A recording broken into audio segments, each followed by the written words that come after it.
Now it is once again the Monaghan Way, episode number 34, I think we're on to now with myself, Sean McCaffrey, and once again we're reflecting back, I suppose. The Allianz National Football League returned back last weekend, and unfortunately from Monaghan's perspective, another defeat going down to Dublin, but a performance that would still give you heart. And delighted to say I'm joined this afternoon by Fergal Monaghan. We had to go to the subs bench, Fergal. It's normally Jack, but we've sort of done a sweeper or a switch around here. We've been going all out full attack, and we're going to go back into a more defensive mode. You're going to come in as a sweeper for us here, so you're... Jack pulled his hamstring right in a piece after that Monaghan Dublin game. For the goal chances. Couple of goal chances, that's right. I'll talk on those, but before that, it's interesting you brought up the conversation of hamstrings. It's the topic of conversation. Not only maybe even in Monaghan, and it's a big topic of conversation in Monaghan, but right across the country. The hamstrings are under a lot of pressure at the moment. Yeah, they are, and I'm not going to pretend I know or I'm privy to the amount of training lads are doing. I do know that at underage level, I've children involved, as do you, Sean, and you see even young lads now getting hamstring injuries. Look, a lot of lads doing a lot of strength and conditioning work, them going out on the pitch running and stuff. You know, are guys getting enough time or doing enough stretching? I don't know. I mean, your body's under a lot of pressure. You're getting into a car, you're going home, whatever it is. There's different reasons, but definitely injuries come because your body's under pressure, and training's so tough now, and there is so much training going on. But look, I can't surmise why it's happening. Some guys do have weaknesses in their hamstrings. We have different personalities in our team, brilliant footballers that have that weakness of the hamstring. And it's just unfortunate, particularly at this time of year. Now, the pitches are brilliant and all the rest of it, but it is February, it's cold, it's wet, extremely wet, whether that has an impact.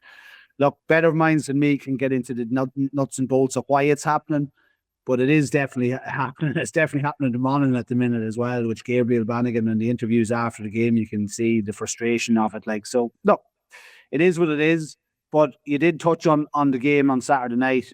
A defeat again, but definitely heading in the right direction.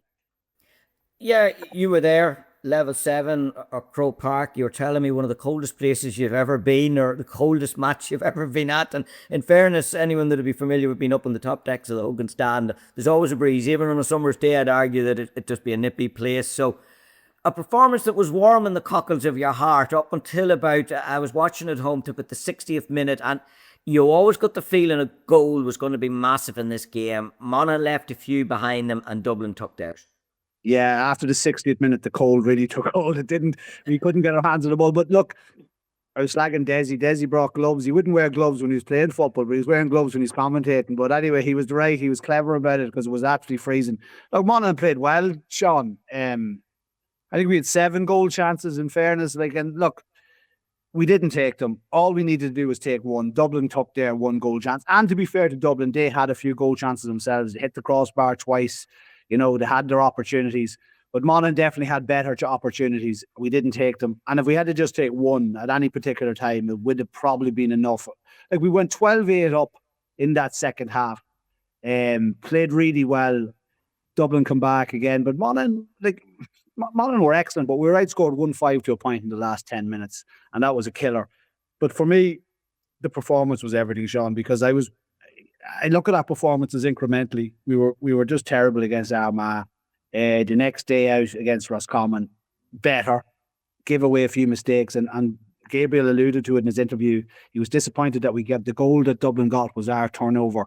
Same against Roscommon, we gave the ball away and we were punished. But look, that's the way the cookie crumbles in Division 1. It's very high standard in the sense that you get punished for mistakes. But definitely, I'm disappointed we didn't win the game, but I'm not heartbroken in the sense. I just was so happy we played well and we looked far better, albeit we got a couple more injuries on the board as well after that night. But Monaghan were better around the middle, better going forward. I thought Fionn Carlin was excellent, had an excellent game. Unlucky not to get on the end of a goal chance. So there was a lot of good with Cameron Dowd was very, very good. You know, there was a lot of good things. I thought, Neil McCarv going very well around the middle. So Monaghan should have won the game, didn't win the game, which is very disappointing. And I think winning that game would have given us a great kind of lift going into this Mayo game, which is a very tricky one. You know what Mayo are like, they're very difficult to beat.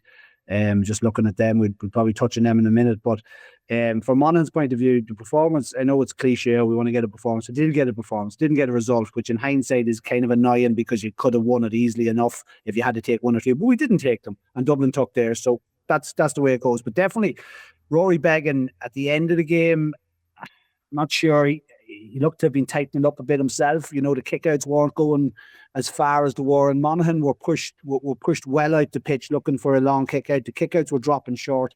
And then when Dublin won that kickout, which they did in the last 10 minutes, they won nearly every kickout, Monaghan were very exposed. And that's where we gave away the 1-5. The kickouts just weren't, for whatever reason. I think Rory would be okay, but he was probably a little bit sore that kick in the last 10 minutes. But as I said, Desi Ward, great, coming back to form. That's big news for Monaghan. 4 points he scored, and he really carried the game to Dublin. I think he wants to be up further, up in the forward line more than in the defence. But that's one for Gabriel and his team to look at. Oisin McGorman looked lively. Unlucky not to get a goal. I mentioned Micheál.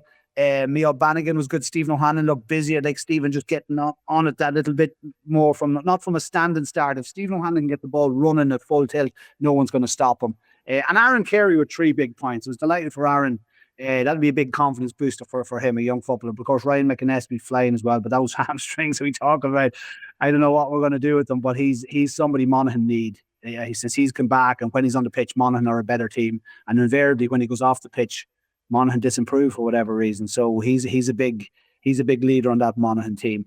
But look, there was positive, Sean. You were watching it. You must have felt the same. Far more positive than how I felt, say, the very first week of the league.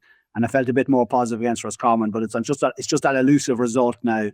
We need to get a result now against Mayo. Yeah, absolutely. And I suppose the thing about Division 1 football, it's very unforgiving. And you noted it there. And even every game that you look back on, a turnover or a misplaced pass or a loose ball, that's what has cost you at key times in the game, possibly. Particularly, I thought, against Roscommon as well. As you said there, mistakes alluded to those or give rise to those scores going against you. If you're cutting them down, obviously you're helping your case, but surely you should be exploiting them mistakes that other teams should be making as well. And it comes down to it. And there was mistakes that Dublin made, and Monaghan did get in the back, but they didn't raise the green flag. That has to be the concern, maybe. As you noted there, 7 goal chances are not taking any of them. Like you should have a return of something coming out of that. Yeah, but the thing about it is, I suppose, we generally do kind of, we got a goal against Roscommon. We're not too bad in general. For whatever reason, it just didn't happen. But they'll work on it. I am heartened that they created 7 goal chances. Like, I have to say, that is, you look at it half full, half empty, Sean, I suppose. That's the way I would see it. And definitely Monaghan looked a far better, far more kind of team with purpose, far more answers or questions being asked going forward. That half back line were getting forward. We were a bit more dynamic. We were so passive in the Armagh game, no breaking ball, and just so passive, whereas they were just coming in drivers. And we thought Armagh were world beaters that day. Subsequently, look at how Armagh are going. They haven't won a game since. So look, Monaghan are improving, and that's the bottom line. That's all I can say. I just hope, have we enough to beat a kind of a seasoned Mayo team? I was looking at this Mayo team. Now, they took a heavy enough defeat to Donegal, but there's no shame in that, because to my eyes at the minute, I know All Irelands aren't won in February, but it's not that far away till June or July. And to me, Mayo or Donegal are the form team. I saw them in the McKenna Cup final, just the running, the hard running, the power around the middle, the appetite and the hunger. I think they're going to win the All Ireland if they go man and man, and Mark, Paddy O'Shea and these guys Paddy Clifford when they played them in the All Ireland series. But anyway, that's a side issue. Mayo look very like they're going back in time. Mayo, we're going for young players because we kind of have to. Mayo have Rob Hennelly back. You have Aidan O'Shea still floating about. They're bringing in Paddy Durkins there. They have a lot of older players still floating around, and then have the household names: Ryan O'Donoghue. This guy, Jordan Flynn, playing really well. A lot of the Mayo guys going on about this guy, Sam Callanan and Enda Hession, going very well. But they're Conor Loftus. They're players we know. They're not new players. They have new players, obviously, to put in. But a lot of the Mayo podcasts that similar to what we're doing are saying, why aren't they playing some of the new players? Why aren't they building? They're going back in time to the older players, like the likes of Rob Hennelly's there for the kickouts, obviously, but also for the 2-point option. I was delighted to see Rory Beggan get his first 2-pointer against Dublin. Obviously hit the 45 and hit the 45 against Roscommon, but got a 2-pointer as well. And if Monaghan can get those 2-pointers moving and those 2-point opportunities moving for Rory Beggan, well, that was our meat and drink last year in Division 2. They're not as prevalent and they're not as common in Division 1 because teams are slyer, cleverer, and more disciplined. Don't foul where you want them to foul you. So look at this, that is a point. But definitely Mayo very seasoned, going back for the older guys, which is an interesting thing rather than maybe giving youth a chance. They have brought in Fergal Monaghan, who's playing well as well. So look, Mayo are a good team, a very strong team, and Monaghan are going to be up against it on Sunday. Yeah, and of course Andy Moran back in there, in with Mayo, and we know the connections and I suppose the football pedigree he brought to Monaghan last year. He was spoken so highly of, both among players, supporters, or anyone when his name was mentioned. A big loss, I would argue. Now, I know we got another Andy McEntee, but that knowledge that he would have taken back even to Mayo of his opposition for this weekend, he'd be no stranger to Clonus, having played there and now having been there as part of the management team last year and back now again this year, bringing his own team over. Yeah, well, Andy Moran, it's a testament to a guy. Like, I spoke to different players after, games, you chatting to lads. And look, Andy had the ability to be tough when he had it, but he also had the ability to bring a guy along, put his arm around his shoulder and kind of, players really responded to him. He's a man manager, and Mayo, he's Mayo, man. That was his end goal, I suppose, to get back to Mayo, and he was good for Monaghan, and Monaghan was good for Andy. They both got a lot out of it, and Andy's now back where he always wanted to be, which is Mayo manager.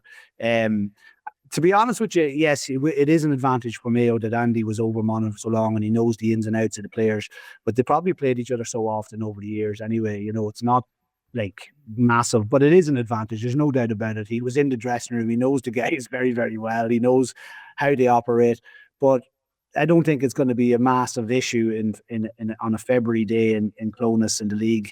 Different now, I think if we were playing them in an All-Ireland semi-final or final, definitely he'd have the inside track on us, but don't think it's going to be massive, but definitely it's an advantage to Mayo.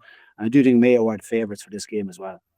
And that's what I was just going to say. The pressure's on the visitors coming over. Like I'm not saying there's no expectation from Monaghan. The performance is what they'll be looking for, and incrementally, as it's been mentioned, if the performances have been getting better, you'd expect another uplift in the performance this weekend from Monaghan. Could be a performance good enough to get a win, but the expectation is on Mayo that they're coming here to collect 2 points.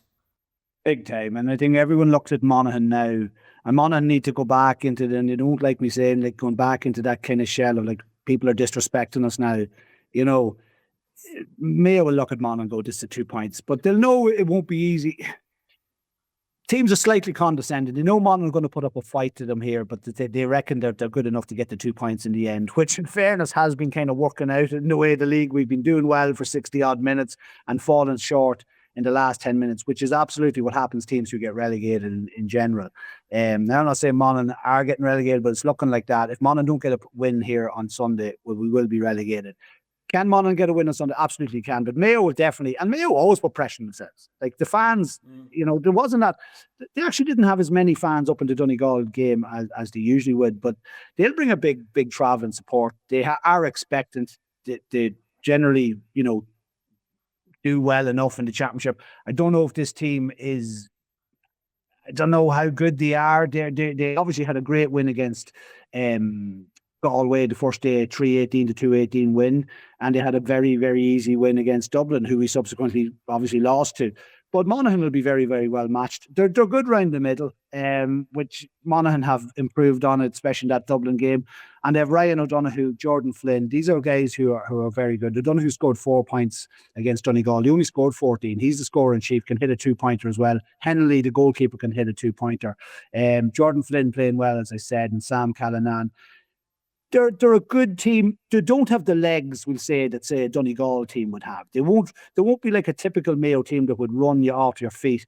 That's Donegal's forte, and Donegal are the masters out of it now. So, Monaghan, Monaghan would be well able to match them, in mobility wise. You've Aidan still floating about there, which is that a good thing or a bad thing? Is there nobody, maybe I don't know. That's a question for Mayo. So he's a big unit though, and big units are a big help in this current game. If he's in round as a target man, as the full forward line, which can be right in the middle for a while as well for those kickouts. So look, Rory Beggan fully fit with the kickouts back in action with 2-point options. Monaghan have a massive chance, and Monaghan's own young players have done very, very well, as I mentioned there as well. So the pressure's on Mayo. We struggle at times with Mayo. There's no point, they're a difficult outfit to beat. Can Monaghan win it? Yeah, they can. Will they win it? Well, that's a big question, but we haven't won a game yet. But I would be annoyed if we didn't get a win on the board at some points on the board this year. Because to be honest with you, the games now are coming to the point where we have Galway, Mayo, Dublin and Kerry. Getting to the 10 edge of the wedge here, they're not going to get any easier. You might say, well, Donegal will probably be qualified. They won't want to. McGuinness won't want to get to a league final, whatever. That's a side issue. I think this is a very realistic game to win at home, and it's a home game as well. We have to go to Kerry, and we've often travelled down to Kerry, Sean, and we ended up talking about the mountains in the background because we didn't know. But we've often went down to Kerry and also had a win. But this game is a winnable. This one, we really need to get 2 points. Forget about performance, yes. If we get the performance, we can win, but we have to. I would love us just to get 2 points. I wouldn't like us to go throughout the whole league now without getting a couple of points on the board. Yeah, you would imagine there will be points there towards the latter end of it. And who's not to say those first points might be picked up this weekend in Clones. Just a little thing you noted there, and you focused on the profile of the Mayo team. And I suppose Andy Moran going back in there would have attracted a lot of those boys back in again. And I find, or I'm thinking even, that the support maybe not as big travelling to go to that Donegal game as you would have experienced in previous years. The hype machine isn't behind Mayo. I get the feeling any form of silverware this year will be accepted at Mayo, not necessarily an All-Ireland. Even a league title would be taken. If they get a Connacht title, they'll take it. I know they lost the FBD league, but it would be every year would start off Mayo, we want Sam. That seems to pull back, and it's probably because of the respect that they have for Andy Moore and what he would have done with that team as well. But there's a realisation as well that maybe the team, whether you can say they're aging or not, that there's a changing of the guard going on there, and Andy has to be given time to do that. Yeah, big time. And, I did actually listen to a Mayo podcast there before I come on just to get a feel for how they're seeing things, and that's exactly it. The expectation has definitely been tempered. They're not shouting Mayo for Sam. There's none of that. Then again, you've got a lot of those players who were at their peak. Probably could have and should have. Particularly, I remember one time where Lee Keegan threw the GPS at Dean Rock as he was taking the free. I don't blame him. But that Mayo team certainly were exceptional. They were just so unlucky to come up against one of the best teams ever in Dublin. But a lot of those guys, from the golden age are still floating about there. Didn't get it done when they were at their peak. Will they get it done now? Have they added enough in to be in that conversation? I don't think the supporters feel they are. In fact, listen to them. They're quite worried about Roscommon and Connacht as well, because that's a Roscommon team that are rejuvenated under their new management side, and you can see with the wins they're getting.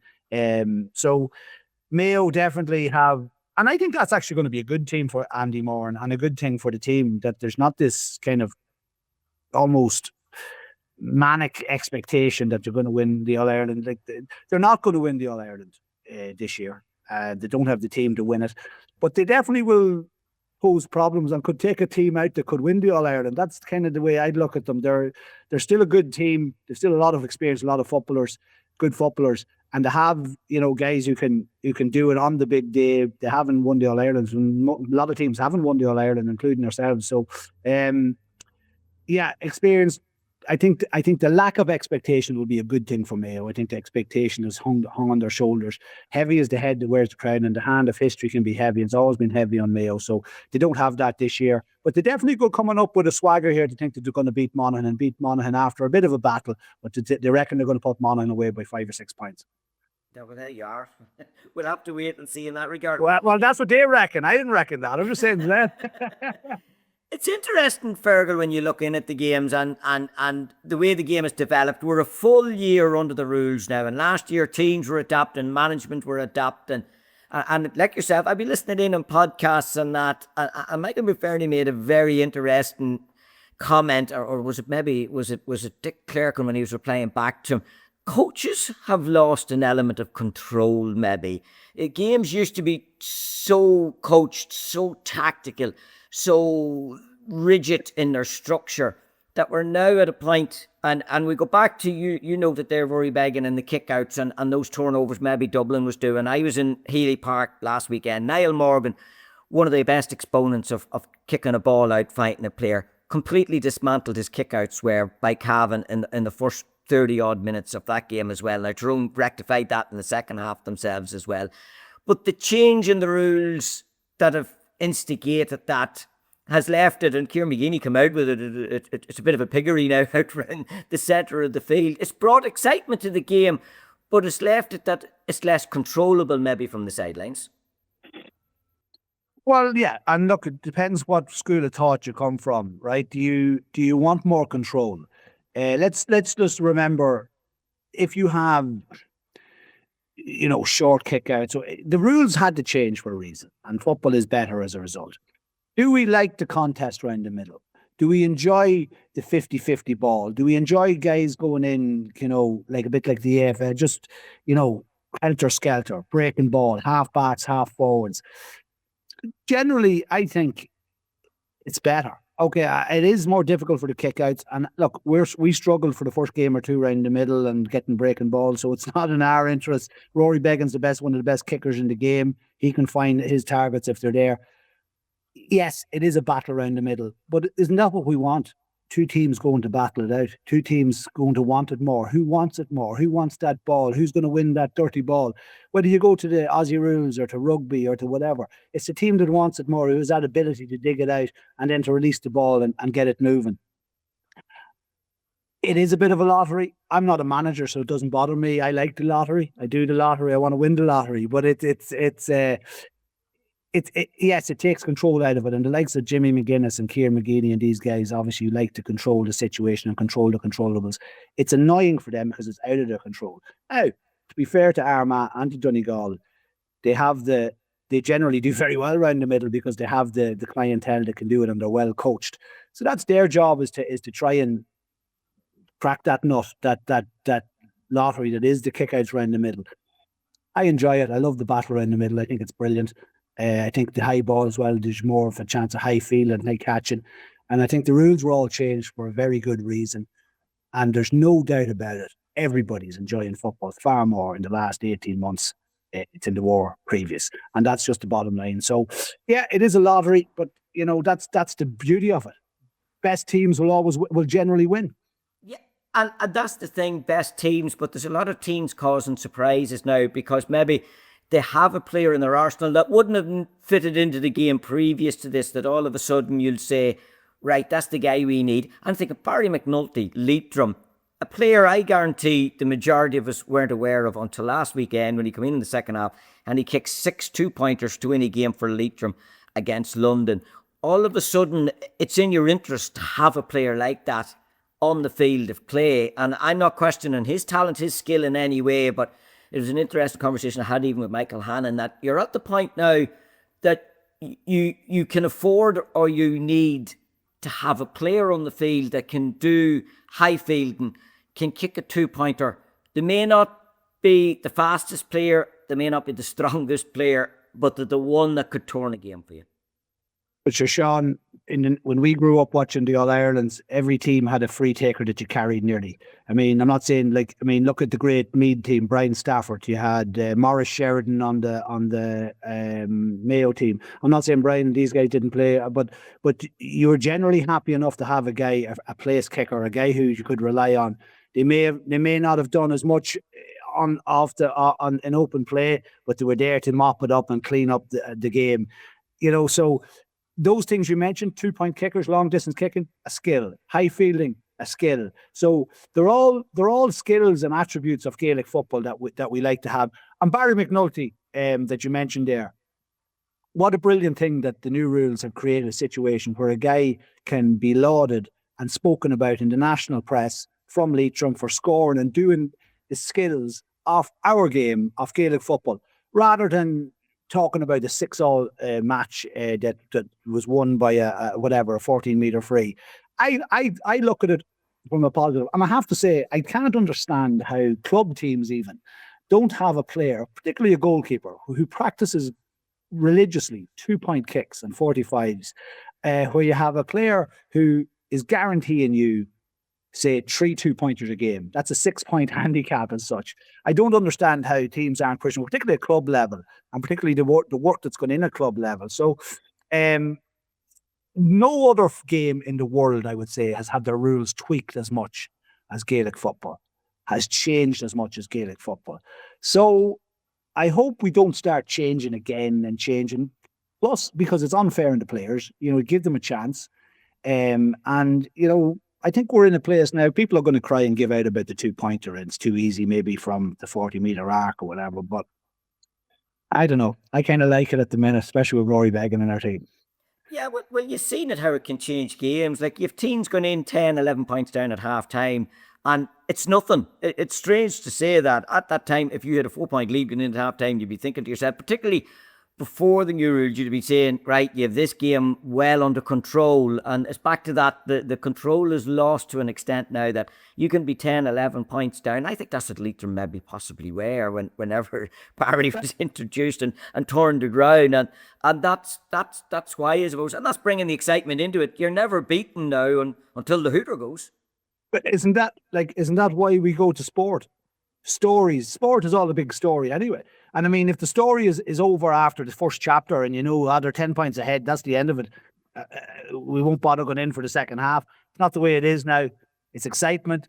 You can never relax. That is the way it should be. That is the way. How boring would it be if we were seeing 20, 30-point defeats all the time? We wouldn't have a product at all. We wouldn't have a spectacle. And at the end of the day, Sean, we love commentating, we love football, we love sport, but I find commentating now compared to the old way is far more enjoyable, and I think it's far more enjoyable to watch as a game as well. So you're never beaten, as you said. There's always an opportunity. Teams can never just close the door and defend for all their might. Now, look, there are issues where you can hold the ball and hold possession, but that's part of the game. You have to have that game management aspect of it as well, and that can be frustrating for the team chasing the game, but so be it. No game is perfect, and every game as well, you have to allow a team, whether it be soccer or whatever it is, a team to hold possession. That's a skill in itself, which can be frustrating. Sometimes guys waiting for the hooter now or whatever, playing the ball out around for whatever 3 or 4 minutes. Well, that's just part of the game, and I have no issue with that. So I think we're in a good place. I hope we don't tweak it again for a while. Let's give it 5 years or 6 years, because too much tweaking. You got to kind of stand over your game now for a while and just say that's the way it is. But I love that aspect that you spoke about, and I love the fact that there's new players coming up, and skills of long distance kicking or high fielding are things that we're talking about again. But as regards having a 2-pointer kicker or having a free kicker, that has always been part of our game. Probably maybe went out of it a little bit for a while, but definitely back in the day when there were place balls, when you had to take the frees off the ground, you always had your place kicker. We had one of the best of all time, Eamon McEnany. We still talk about 85 and that free underneath was it the Hogan or the Cusack, but it went over the black spot anyway. I remember being thrown up and hitting my head off my father threw me up and hitting my head off the galvanized hoarding that was at the back of the stand. So look, we were in the nosebleed seats, but it was a great memory. So we still talk about those things. So they're moments in history and moments in story, the story of sport. That's what we're talking about. And these new rules help create that new narrative, and I love it. Yeah, and probably the game has evolved, as I say, from this time last year when the rules were being introduced and teams were getting used to it. There was no pre-season, so effectively your league was the barometer that everything had been worked on the new rules, to where you see even the shape of teams and the players that's been introduced into teams has completely changed now as well. And I would envisage you'll find that even a sport, that there about clubs and what focus they'll be putting on as well. Because again, they were coming in under new rules last year as well. You'll even find that the clubs, you'll have players suddenly appearing that maybe weren't there before or doing roles that they hadn't done before. Absolutely. And funny enough, talking about Mayo, I think that Mayo's style, we're all about a running game with Donegal. Mayo are trying to kick the ball a lot more. as well. So that could lend itself to Aidan O'Shea being in the full forward line and a few ball players in there like Fergal Boland and different things. So absolutely. And it's not what you want. New skills, new players coming up, new players coming to the fore. But the 2-pointer and ball winning and all, 3-man full forward line, always having 3-man, it all adds to the spectacle, and it all means that, you know, those skills that we talk about, catching, kicking, all that. Now, look, one of the arguments as well is that there's a lot of lateral play because that round that horseshoe, round that 2-point arc, and the good teams then have a bank of 2, so you get by the first defender, you have another defender to get. But, I mean, there used to be 3 defenders. There used to be 4 defenders you had to get through. So I have no issue with that. But it can be quite lateral. But then again, look at it the other way. That could be the defence, great defending. You know, so there's loads of areas you can look at. And as I say, nothing's perfect, but the excitement is there, which is what we want. And definitely new players coming to the fore all the time. Different skills, but the basic skills, catching and kicking, are there to be exploited under the new rules. Yeah, they certainly are. You're a teacher up in Meath there, the Royal County. Allegedly. Yeah, exactly. Whether allegedly that you're in Meath or allegedly that you're a teacher, I'll let people decide.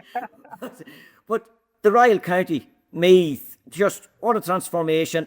And having watched them and seen them, they've really adapted, it has to be said, to the new rules. And they've got that man in their armoury now, Jack Flynn, kicking points on the hooter to win games for them. But they're also they've a real good athletic physical ability to them. I've compared them to the team, again, that we'd be familiar with way back in the 90s when they had them storied encounters with Dublin. They're back to that again, that Meath team. And they look like a team that can go very deep, not only into the league. I'd be arguing now that they should be gaining the promotion, but also into the championship. Yeah, I do know a lot of the Meath lads, and a lot of them would have been in the school and Pats and Nav and guys going in, you know, teaching practice and whatnot. And I was talking to Brian O'Halloran, who's a cornerback on the team. He's from Beliver. He's a good hurler as well. And he said something very interesting. And if a player says something like this and means it, you know the team's going well. He said, I wouldn't care if I didn't play 1 minute this year as long as we win Leinster.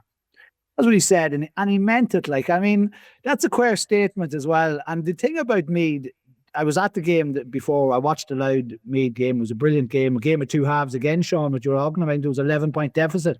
And Louth came back and were actually leading before Jack Flynn's winner on the buzzer. They have Jordan Morris up there, a really good footballer. But what they have, like a lot of the teams, they have big guys round the middle, and they have a lot of dynamic players going forward. And they're all kind of buzzing around each other and they're enjoying it. I think Leinster will be very interesting this year. I think obviously we've seen what Dublin are like definitely we'll watch Meath. Meath and Dublin, Meath will have nothing to fear. It'll be tight, but they'd have no fear of them. And they have those big guys around the middle. And they've more to come back, like these guys, Conor Gray and these fellas coming back. They're giants of men. And when you have those 5 or 6 guys around the middle, and it's not about the 2 lads that start, it's about being able to back them up, take lads on, put lads off. You have that ability with Meath. They're big size. They would have learned a lot from last year. They got humbled by Donegal. A lot of teams did last year, in fairness, but they will have come on an awful lot. And they seem to be really playing well for their management as well. And everybody seems to know what they're about and what they're doing. Yeah, they're a team that's going forward, but they're a big county and they're a football mad county. And to be honest with you, I used to say to them, they're the most underachieving county. Like they've about, I don't know, many clubs. It's massive football mad county, plenty of money. You know, no issues beside Dublin there. You know, it's not as if they're traveling half the country to get back. Like, so they were underachieving big time. And there's no reason why Meath shouldn't be consistently in All-Ireland semi-finals with the population, with the amount of clubs they have, and they're back, and they have a big sponsor there as well. Like, they're well looked after. So, like, yeah, but they've good footballers there. There's another good footballers like Kieran Caulfield, excellent footballer. They've loads of good lads, and they seem to know what they're about this year. So, yeah, I'd agree with you, Sean. I think they're going to have a big year, but there's a bit of pressure on them as well now. They have to back up last year. It can't be a one-hit wonder, but they're definitely going in the right direction. But Division 2's like that, Sean. We see it. You can get a run and you can win games. Like, they're winning games narrowly. They're winning games in the last, 10 minutes against Cavan and against Louth. And they're kind of doing that way. But Division 2 gives you that kind of momentum. Whereas Division 1, and we can see it, it's a lot more unforgiving, Absolutely, yeah. Every mistake is going to be pounced on, and why you deviated just into Meath, because to me they're a team that are really showing the effect of the new rules, how they've developed a team that's suited to the new rules, and I was bringing it back then to this weekend. We're going to see two contrasting, again, as you described in the early part of this, two contrasting sort of teams coming together. Monaghan coming through with a relatively young team now, because Gabriel's been forced to dip into his bank of players owing to injuries and such like. So a lot of lads getting chances to run out. Debuts being made nearly every week now with players up against the Mayo side, as you said, that seemed to be the opposite. Andy maybe calling back in some of the old rear guard lads that he would have played with and stuff like that, maybe for the experience of it. It is all the makings of an interesting encounter then in St. Helens Park. Yeah, it's a difficult one to call. I mean, definitely Monaghan. If Monaghan keep improving the way they've been improving now and build on that Dublin game, a bit more clinical up front. I think they took 42.5% of their chances or whatever, and that's and obviously the goal chances. But Mayo is streaky, and Mayo could put 2 or 3 goals on the board fairly quickly themselves. I would say if Monaghan can perform well, can take their chances, more efficient. Monaghan are at home and they can win this game, and really should be targeting this game to win it because, as I say, it's a home game. But we know what Division 1 games, none of these games are going to be easy. This is a flick of a coin, to be honest with you. But Mayo will be favourites. I think Monaghan get the first win if they build on that performance against Dublin. But it's a big if. Confidence will be improved with the performance. If they can just say, okay, we should have won, but you didn't win. You have to get a win. I think Monaghan, this is their really realistic opportunity to get 2 points on the board. When we have enough possession, you're taking the pressure off the defence and you're asking questions of the other team. But for me, we got more possession against Dublin. Can we do that again against this very experienced Mayo team, few big units themselves around the middle? If we can, and we get our fair share of possession, there is no reason why Monaghan can't win this game if we are not as wasteful and if we get our goal chances. But we have to get possession. The first 2 games, we didn't have enough possession. And in the last 10 minutes against Dublin, we didn't get the possession. We were outscored 1-5 to a point. That's the key. Possession, holding possession, and not losing it in the turnover, because the punishment on the turnovers is key. We've got 2 goals against us against the Roscommon and a goal against Dublin on turnover. So they're the things that the management will be working on during the week. And if Monaghan can do those 2 things, and that's if Monaghan can do those things, why can't we get a win at home? There's no reason why not. You can't. And just finally, half glass, half full, half empty. These remaining games in the league, do you use it as an opportunity now just to try and run as many players as you possibly can? Do you accept your fate, as what I'm saying, that it looks like you'll be dropping back to Division 2? Or do you really put a real hard pressure on to try and get results that could possibly save you? Does the focus turn to Championship and having a really good panel of experienced players coming out of the league now, or do you still keep a real hard push to see can you save your Division 1 status? Yeah, well, on that, Gabriel Bannigan has no option only to play as many players as he can because of his injury list. So that's sorted. You have the hand you have. You're going to play anyone who's fit at this stage. Secondly, if you remember last year, we went through Division 2. We went into Division 2 with a new management team, but no real aspirations. We were happy enough just to have a good season. We excelled and outperformed and got back up into Division 1. We are now back in Division 1. Do we accept that relegation? Relegation is a very real prospect, and we're more than likely to get relegated. Even, we'd have to win 3 out of our last 4 games, and that includes a trip to Killarney as well. So I wouldn't be too worried about it. I just the way I looked at the league last year, and the way a lot of us, we had no pressure on the team. We just took it a game at a time, albeit the results were very positive. We just take this a game at a time. If we can get a result against Mayo, we reset and we go again and try and get another 2. And you'd never know. It could be a great escape. But I wouldn't be worried about the league as a whole. I would actually genuinely only be worried about this game against Mayo and to get build again on what we did against Dublin. Because the stakes are very high here, Sean. We have Cavan in the Championship, and you know what that means. We don't want to lose our bragging rights, or we want bragging rights and that. And the Championship is important. But equally important from a Monaghan point of view is we have to look at the bigger picture. We want as many players playing at a high level and with ability to play at a high level. And we're getting that. As I mentioned, Oisin McGorman, Cameron Dowd, Fionn Carl, Tut were excellent against Dublin. That's positive. You're playing at a Division 1 level in the league. So that's what it's about now. As regards playing as many players as he can, Gabriel Bannigan has to, because he's such a big injury list. But in the long term, this will actually work out well for Monaghan, because you will have a load of players who have experience and have the ability to play in that county jersey at a high level. So for me, I'm not worried about relegation, really. I'm worried about Sunday. I want us to concentrate on that. I want us to perform well, and I'd love us to get a win. And if you get a win, and you know what it's like after a league win, Sean, the rising tide lifts all boats. Everybody's in better form. Everybody's buzzing a little bit.